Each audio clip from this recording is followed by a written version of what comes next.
Now, be honest, when you take your kids to school in the morning, wouldn't it be so much more fun if there was a giant dragon in the playground? How about a fluorescent green butterfly?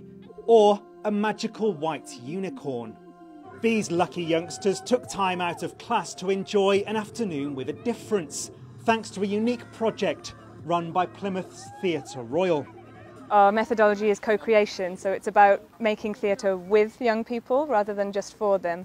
So we work with an array of artists and an array of schools across the city. When the girl woke up in the morning, she decided that she would go on an adventure to find the nightmare. Today it's Stiltskin Theatre's turn to bring their particularly fantastical brand of performance to Woodfield Primary School. And the twist is that the story has been entirely generated by the pupils themselves.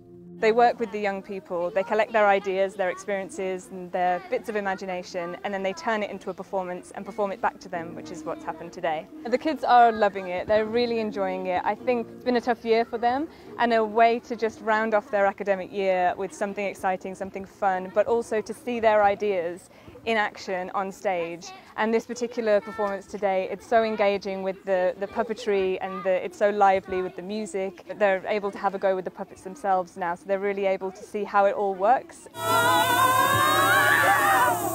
The project is targeted at the poorer areas of the city, and for many of these pupils this will be the first time they've ever experienced live theatre.